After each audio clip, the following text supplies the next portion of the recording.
I've got a couple who say refugees and asylum seekers don't deserve to be here. We tell them everyone deserves to be here. It says in the international law, which Australia is a signatory. It doesn't matter whether you come to Australia with papers or you flew. It doesn't matter, everyone have a right. It's really important that the people should know the reality of asylum seeker situation. I don't think people realise the onerous situation that people who arrive by boat are in. If they just put themselves as a refugee, as asylum seeker for just 1 minute, what they are going to do.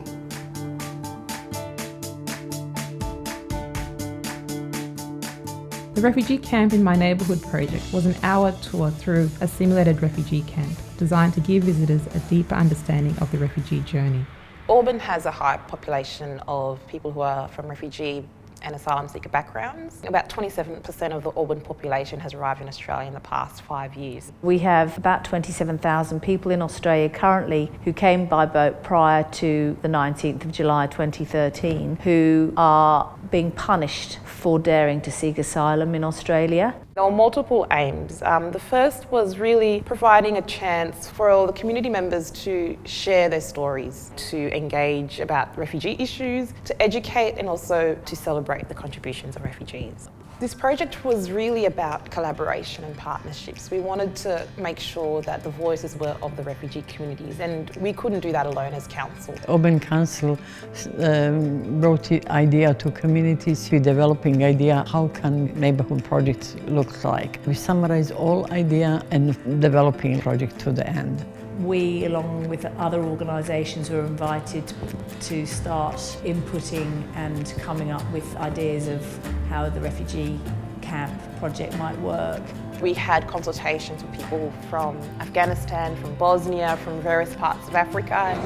Every week, every month, every year. We wanted the project to highlight the real experiences of refugees and asylum seekers. That's why we decided to recruit tour guides from refugee and asylum seeker backgrounds. We recruited 42 tour guides from about 20 different countries in total, and they spoke about 22 different languages. You go on a tour and your tour guide could be from Afghanistan and from China, and you would hear 2 different journeys to Australia. I have been in Indonesia for more than 3 years, and I spent 1 year and a half in detention, and the other I spent in the refugee camp. We asked refugee and asylum seeker community members to help us design the camp. What should the camp look like? What are the most important parts of the refugee journey? And most importantly, what they wanted visitors to know about the experience. Every day you can find a discussion, speaking, everything in the news about asylum seeker. Many Australian people don't know actually the reality of asylum seeker and refugee. We also use these experiences to create 4 characters, and each person who took a tour would follow the journey of this character. My name is Sahir. I'm 17 from Afghanistan. I belong to a Hazara family. Hazara is an ethnic minority group persecuted because of our race and religion. When I was 14, my father, a doctor, was taken by the Taliban. A year later, they killed my brother when they found his university student card. One of the characters that people were following the journey of was an asylum seeker. When taking people on the tour, at the end he would say, "That's me." And people would just break into tears. You see the connection that tour participants had with him, and they want to do something. It was a fantastic opportunity for Australian citizens to show them how was hard life for refugees to come to Australia.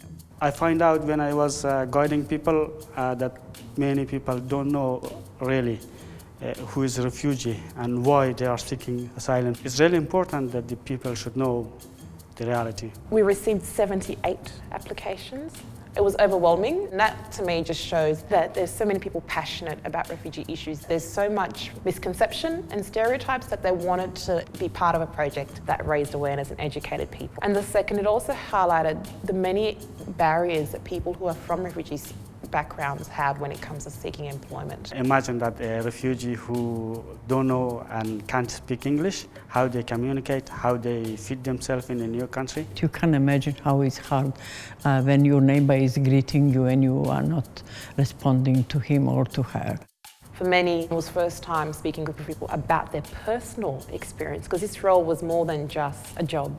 It was incredibly beneficial for the tour guides. You could see them talking about the skills they'd learned, and it was so nice for them to do something positive. We try to, I guess, debunk those refugees myths that people have. For them to come through these 8 stops, you know, to notice what life is like to live in a refugee camp. And I guess try and change people's perspective. The first stop was presenting facts about which countries refugees are coming from and which countries refugees are accepted in. And then you make your way outside and you're entering a refugee camp. Each country's refugee is different, but what they've done is real good. Anything that you see here, exact replica of what you see.